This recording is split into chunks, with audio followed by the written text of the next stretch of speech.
Separatist আছে বাংলাদেশে আমরা তাদেরকে আশ্রয় প্রশ্রয় দিয়ে যে সেভেন সিস্টার রয়েছে সেটাকে বাংলাদেশ থেকে ভারত থেকে দিল্লি না ঢাকা, ভারত না বাংলাদেশ, ভারত না Bangladesh.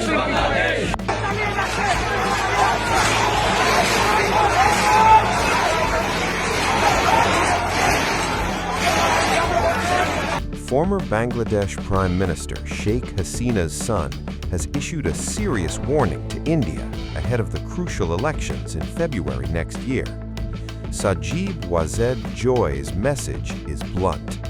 He says the threat to India is real and it is imminent. In an interview with the Indian Express, Wazed has accused Bangladesh's interim government, led by Muhammad Yunus, of pushing the country towards an Islamic regime. He says the political collapse in Dhaka is not just a Bangladeshi issue anymore. It has direct security consequences for India. Wazed is particularly alarmed by the upcoming elections in Bangladesh, scheduled for February next year. Elections where the Awami League, the country's largest party, has been barred. The Jatiya Party is also out. According to him, this alone disenfranchises nearly half the country's voters. He calls it a rigged process, not democracy. From India's point of view, this matters deeply because political instability in Bangladesh has a history and India has paid the price before. Wazed says New Delhi must engage the international community more strongly. His argument is simple. Without inclusive elections, extremism fills the vacuum, and that vacuum, he warns, is already being occupied. Tensions on the ground reflect that concern. Dhaka recently saw massive anti-India protests. Slogans were raised, marches were planned towards the Indian High Commission. Police had to step in to stop protesters in the Bharat area. The demonstrations were led by the July Oikya platform, born out of the 2024 uprising. The protesters demanded Sheikh Hasina's extradition. They accused India of backing forces inside Bangladesh. As the situation escalated, the Indian Visa Application Center in Dhaka shut early, citing security concerns, a clear sign that the ground situation is volatile. Wazed has dismissed the extradition demand outright. He says there was no due process in the cases against his mother. Look, for extradition to happen, even with a treaty, there has to be law. First, there has to be a legal government, which this government is not. Second, due process has to be followed, which hasn't been followed. The process itself has to be legal, and the process itself in Bangladesh was completely illegal. So on this basis, legally, India cannot extradite my mom. India has no obligation. No, they will not be able to kill her. How are they actually going to execute the verdict? First of all, they can't get her.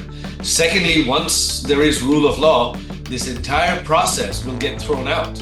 Everything here is so illegal and unconstitutional and violates every legal principle that once there is rule of law, everything will get thrown out in court. It will not be sustainable. So no, Yunus cannot touch my mother. He cannot do anything to her. I am eternally grateful to Prime Minister Modi. He has ensured my mother's safety. He saved my mother's life.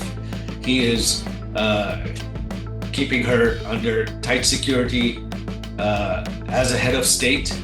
And for that, I'm eternally grateful to the government of India and to the people of India. But the sharpest warning is on security. Wazed says Bangladesh is drifting back to a dangerous phase, one India remembers well. He says terrorist camps have already resurfaced. Al-Qaeda operatives are active. Lashkar-e-Taiba commanders, he claims, have addressed public events, and Islamist groups are operating freely. He points directly to Jamaat-e-Islami, a party that has never won more than 5% of the vote. Yet now, he says, it has been given a free hand through exclusion of secular and liberal parties, through a controlled election, through silence from state institutions. No, of course it is a political revenge. These are the Islamists, especially Yunus is backed by Jamaat-e-Islam, who had formed militias and killed 3 million of our people during our War of Independence. Our government finally had the trial of the war criminals during that war. And this is Jamaat's revenge in trying to eliminate Bangladesh. Jamaat never wanted Bangladesh to be independent from Pakistan, and now Jamaat is trying to come to power through Yunus and make Bangladesh, again, an extension of Pakistan. For India, this is a red flag. Wazed also warns about Bangladesh's growing proximity to Pakistan. He reminds that under the Awami League, India's eastern borders remained secure.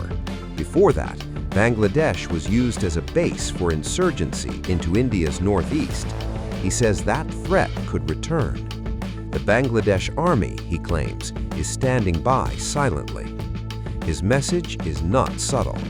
India cannot afford complacency.